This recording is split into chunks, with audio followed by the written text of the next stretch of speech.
Psalm 94. O Lord, the God who avenges. O God who avenges. Shine forth. He's like calling upon God to do his duty as judge. Rise up, O judge of the earth. Pay back to the proud what they deserve. How long will the wicked, O Lord, how long will the wicked be jubilant?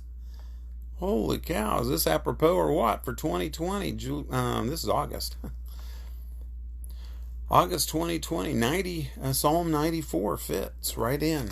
There's 3 verses that I just read of introduction, and then there's 5 different stanzas of 4 verses each that kind of go along with this whole judgment bit. The first 4 through 7, is talking about the arrogant. They are boasting and how they're going to do stuff. They're going to and what they've done. They've slayed the widow, the alien, the fatherless. I mean, these people are cold, uncaring individuals. They say God can't see us. Who cares? God isn't watching.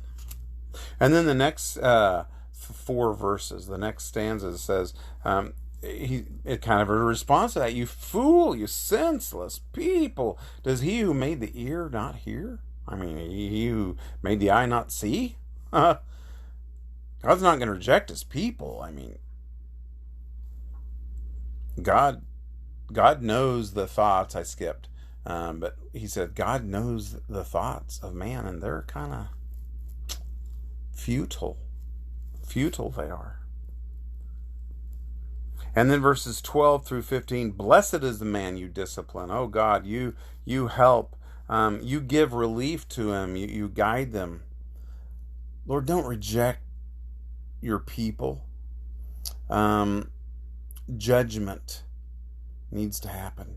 And your judgment is based on righteousness, not on anything else. You know, most judgment in this world, if it's not done on just righteous judgment, is just on based on the judgment comes from personal bias, opinions, a political affiliation, maybe money.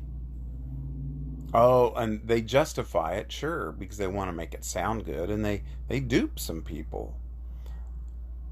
But God isn't into duping anybody. Straightforward. It's about justice. And here he comes. Here comes the judge. He will rise up. He will rise up against the wicked. He will rise up against the evildoer. From 16 to 19, he talks about this. The Lord helps. And said, sometimes, my foot is slipping. I've got an anxious heart, but we recognize it's God that helps us out. God is God who consoles. And then the last 4 verses, this last stanza of 5. Can the corrupt throne exist or ally itself with God? Nope. I mean, Satan and God aren't buddies. The devil was created by God, was given wisdom, and given a robe, a beautiful robe of all sorts of things. But they aren't buddies, because the devil went off the rails.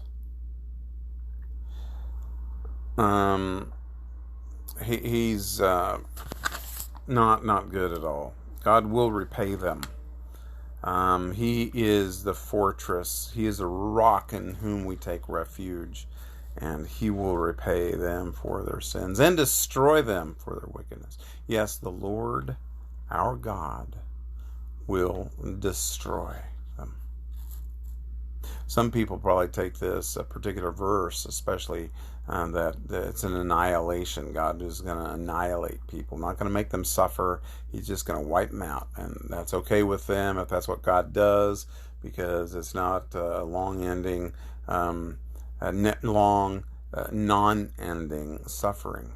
But I think that's more in keeping with what scriptures teach throughout, where there's weeping and gnashing of teeth. and they're going to be in this lake of fire forever. The idea of punishment forever is God's wrath being fulfilled on those who didn't take the way out, and the way out was to put their trust in Jesus. And when we put our trust in Jesus, we get the way out because Jesus covers us with his righteousness and has already taken the punishment for our sin and our evil doing. That's Psalm 94. God will rise up and will destroy the wicked as the judge, the righteous judge here on earth.